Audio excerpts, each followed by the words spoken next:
Hi yogis, my name is Virginia and you can find me online at Virginia Marie Yoga. I live and teach in Tamarindo, Costa Rica. I teach in-person beach classes, online Zoom classes, and I lead yoga retreats right here in Tamarindo. Today, I am going to guide us through a Vinyasa flow tutorial. As a yoga teacher, I primarily teach Vinyasa flow classes, and still I know that there are people in every one of my classes that have probably never done yoga before because they're on vacation and they see beach yoga on the Airbnb experiences and they're like, that looks like fun, and they come. I also know that there are probably people that have gone and taken yoga classes and they think they know what they're doing, and then I watch them and I'm like, oh, they don't know what they're doing. And me too. I gotta tell you, when I did my yoga teacher training, we did so much yoga in the course of 3 months. So many low planks, so many chaturanga dandasanas that I got bicep tendonitis and I was like, oh my gosh, what is this pain? I couldn't lift my arm up past my shoulder. And I had to refrain from doing any low planks for 6 weeks. Anytime there was a Vinyasa flow, I went to tabletop and I did cat-cows. It took me about 6 weeks to heal, and then I had knees down low planks for a long time. And currently, when I take a Vinyasa class, I know that there's going to be a lot of Vinyasa flows. Maybe once I'll do a full chaturanga with my knees lifted. Otherwise, I keep my knees down and I go slow and I move with intention, and I can still gain the strength that I'm looking for in my arms, even with knees down chaturangas. So let's get started. First things first, let's move our spine around a little bit. Come into a seat, hands on your knees, seated cat-cows. Inhale, reach your heart forward, shoulders away from your ears. Exhale, tuck your chin to your chest, navel to your spine, round through the back. Inhale, cow, reach your heart forward, soften your shoulders. Exhale, seated cat, roll to the back of the sit bones, tuck your chin to your chest and pull on your knees. A couple more times. Now let's do big torso rolls over the hips. You can push and pull on your knees, rolling from sits bone to sits bone. Any organic movements are available for you both ways. Just starting to limber up our spine, get our bodies moving a little bit. Come to a natural neutral seat. Inhale, reach your arms up high to the sky. Twist to your right hand behind you, left hand to your knee. Lengthen your spine as you inhale, twist as you exhale. Come back to your center, breathe all the way up. Twist to the left. Come back to your center, breathe up. Forward fold over your legs. And then swaying a little bit side to side. And remember, I always go back to that water is fluid and soft and yielding. And yet water will wear away rock, which is rigid and cannot yield. So therefore, whatever is fluid and soft and yielding is strong. So I encourage you to be fluid and soft and yielding with your practice. Come to sit up, switch the cross of your legs, other shin in front, seated cat-cows again. Rolling back and forth. Close your eyes if you want to. Find what feels good. Don't worry about what anything looks like. You know, I teach on the beach. There are no mirrors on the beach. We have to do everything by feel. And even now that I'm putting stuff online, putting things here on YouTube, putting things in a content library behind a paywall, all of these things, I'm like watching myself do yoga and I'm like, ooh, my hips are too high. Or ooh, my chin is in the wrong spot. And still, so A, that's a one reason why you should do private yoga, and I offer that if you're interested. But B, I want to remind you that how it feels in your body is more important than how it looks. All right, start to do torso rolls of your torso over your hips. Because you live in your body. You know how you feel. So don't ever try to fit your body into a certain position because of how it looks. As a teacher, when I'm coming up to people, I'm always like, how does it feel if you do this? Or how does it feel if you do that? I'm never like, it needs to look like this or it needs to look like that. It's always, you know, how does it feel if you move your foot like in this position? All right, inhale, reach up. Right hand down, lateral stretches, left hand up and over. Come back to center, breathe up. Left hand down, right hand over. Come back to center, breathe up. Forward fold over our legs. Soften your jawline, soften your expectations. Soften your judgments. Soften your competition. I think that's where the improper vinyasa flow comes. You know, as people just are like, well, everyone else is doing it, so I want to do it too. So let's give ourselves some options. And know too that this is just how I like to do them. So if you find another teacher and they tell you to do something different, that's okay too. We're all experiencing life through our own projections. We're all doing what we feel is best until we find out something better. And then hopefully with that new information, we do better. Tabletop it. Shoulders over your wrists, your hips go over your knees. Anytime you bear weight on your hands, if you are newer to yoga, or you don't do yoga all that much, your wrists take a lot of that weight. So spread out through the fingers, ground down through your finger pads like you have magical blueberries under your palms that you don't want to squish. So like little suction cups of the palms to protect your blueberries. Inhale, cow again. Drop your belly, lift your gaze, lift your bum. Exhale, cat. Press the earth away, chin to your chest, tuck your tailbone, navel up and in. Inhale, cow. And now close your eyes or soften your gaze and just start to add in organic movements. Let your body communicate with you. How does it feel? Where does it want to go? Where does it need to linger? Where do you need to breathe in space? Wrist stretches. Turn your hands away from one another so the thumbs are towards facing the front. Your pinkies are facing your knees. Shoulders still over the wrists. And then circle your shoulders over. Both directions. You can go side to side. You can go front and back. You can do cat-cows with different direction of hands. So even if you are doing a public class and your teacher's cueing the cat-cow, you can change direction of your hands and continue to cat-cow and receive the wrist stretch. And I am a lover of multitasking in yoga.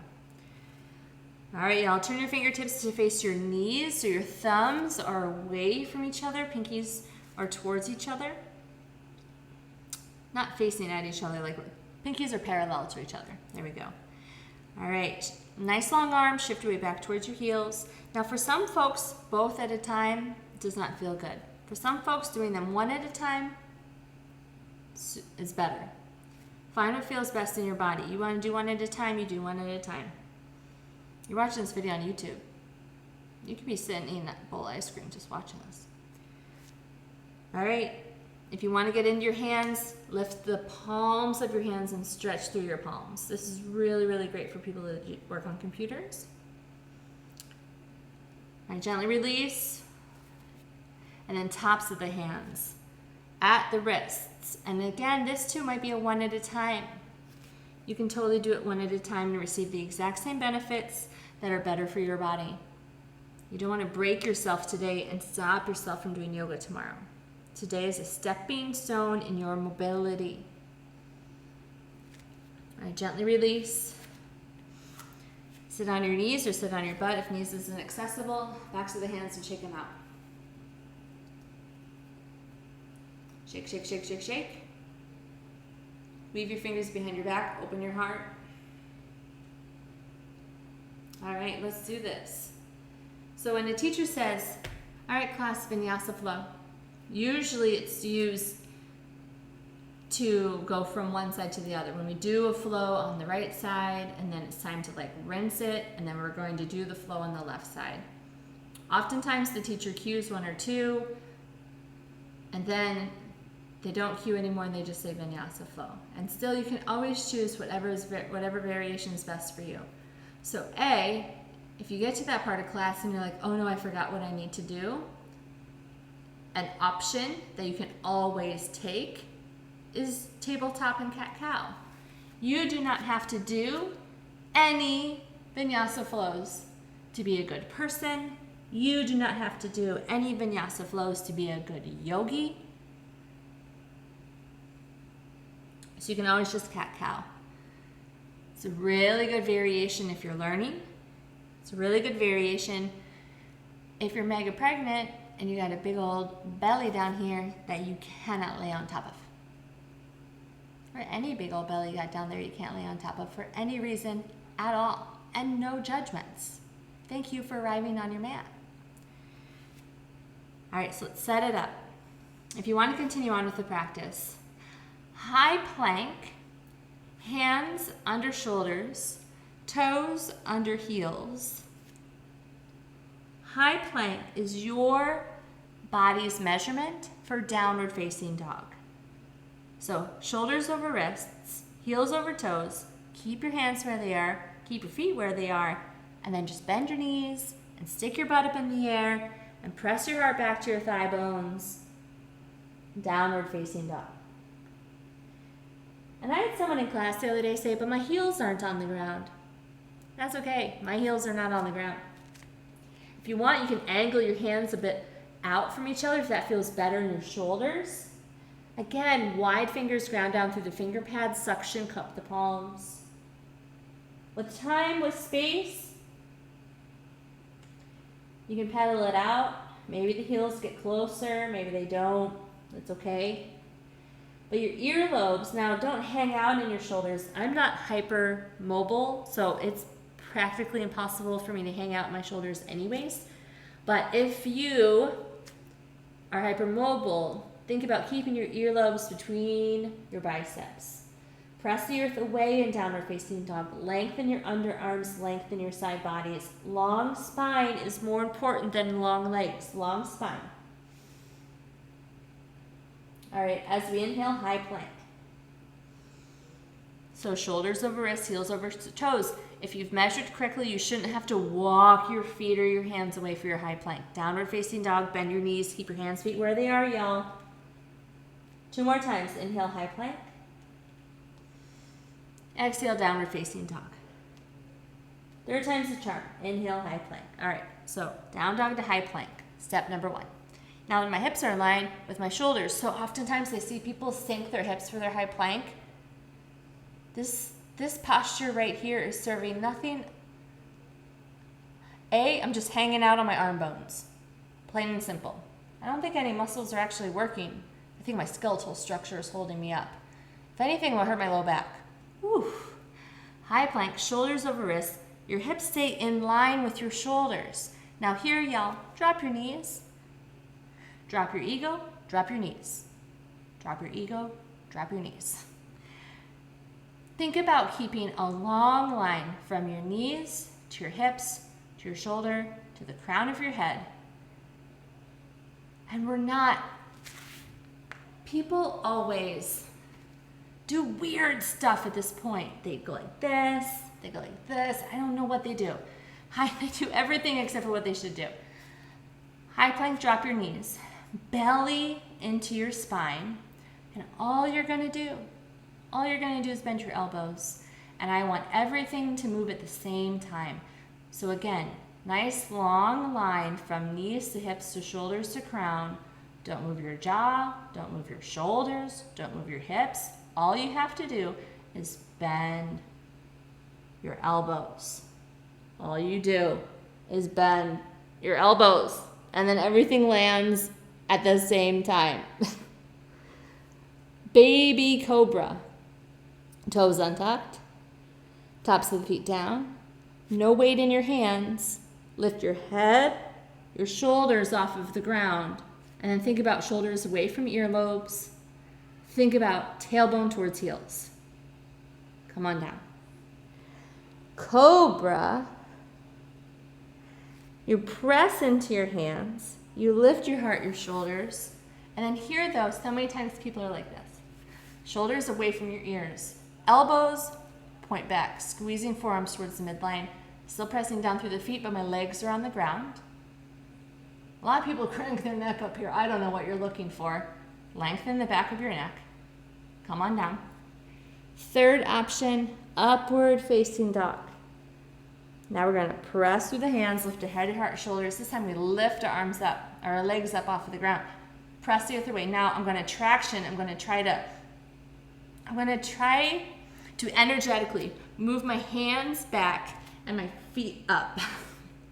And it's energetic, which means we don't actually move anything. We just think that we're moving it. So I want you to activate it, but don't actually move it. So, upward facing dog. Lift your head, your heart, your shoulders, press into your hands, and then energetically pull your hands and your feet towards one another, and you'll feel your whole body light up, like your muscles like wrap around the bones, and they're like, we're participating. Tuck your toes, hips up and back, downward facing dog. Now you can transition through tabletop to get there. You can transition through high plank to get there. Or you can tuck your toes and just stick your butt up in the air. Push your heart back. Long spine is more important than long legs.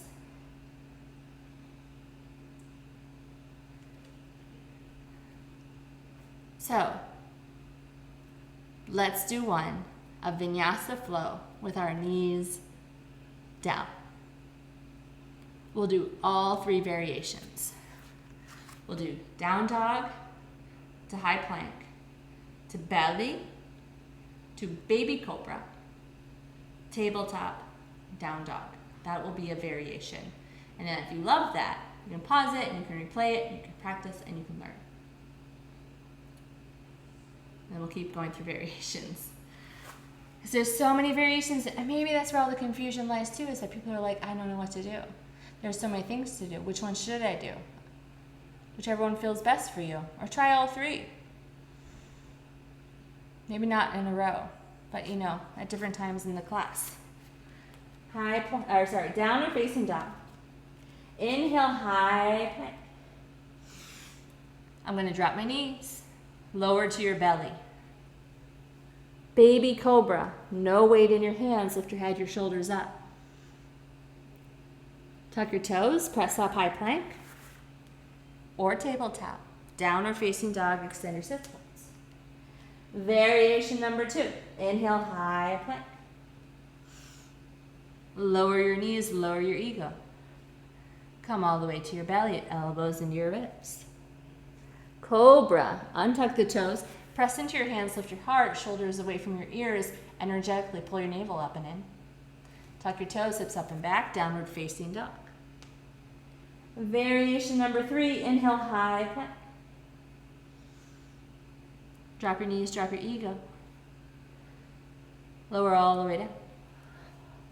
Upward facing dog, untuck your toes, press into your hands, lift your whole body off of the earth, energetically pull your hands towards your feet.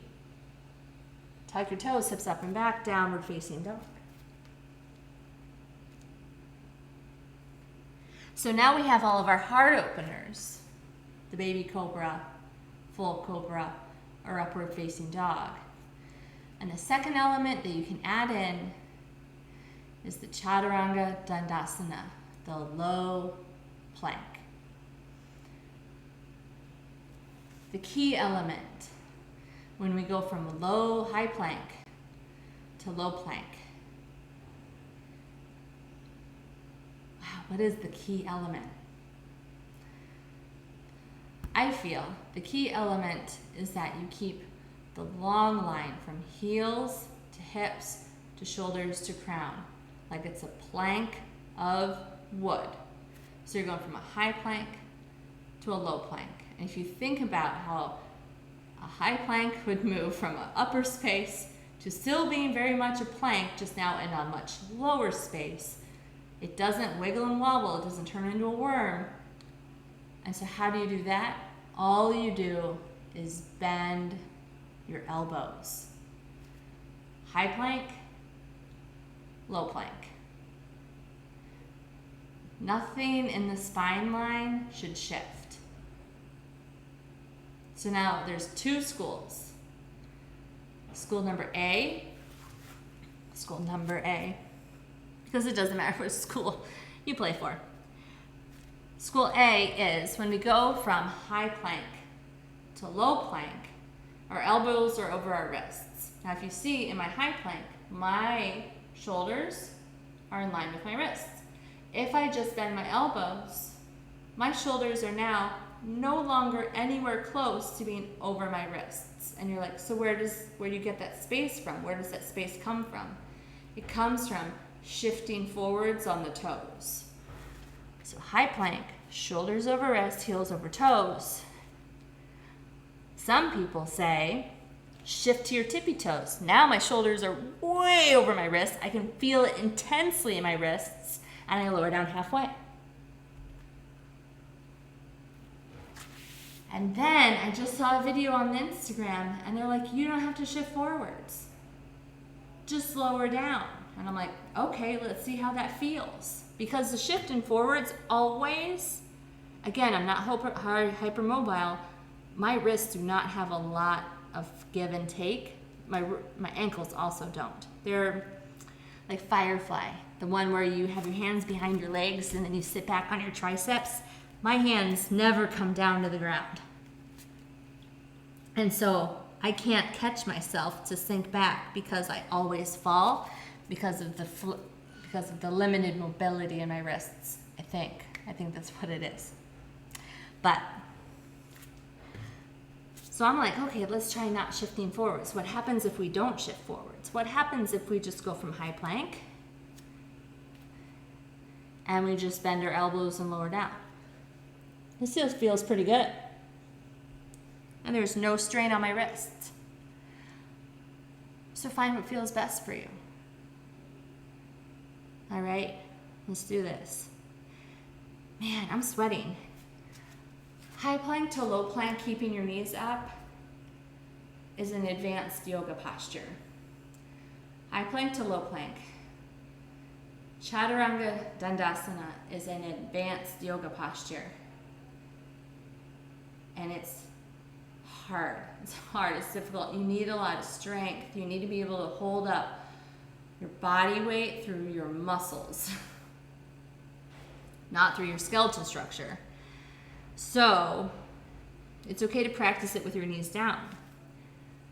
Because the key is don't move your head, don't move your shoulder girdle, don't move your hips, just bend your elbows. High plank, knees down, keep your belly glued to the backside of your body. Activate that core. Don't move your hips, don't move your shoulders, don't move your neck, don't move your head, don't move your jaw. From this position, just bend your elbows and come halfway down. Push back up. Beautiful. Nice long spine line. Knees, hips, shoulders, crown. Bend your elbows, go halfway down. Come back up.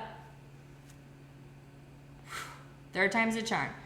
Nice long line from knees to shoulder, hips to shoulders to crown. Just bend your elbows. All right, up dog, lift up, breathe up. Downward facing dog, hips up and back.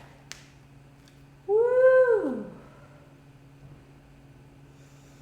All right, y'all, come on down.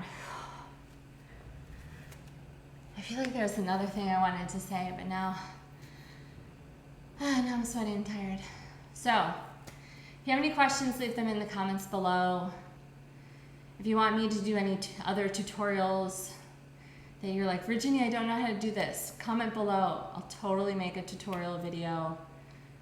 Thank you so much for watching.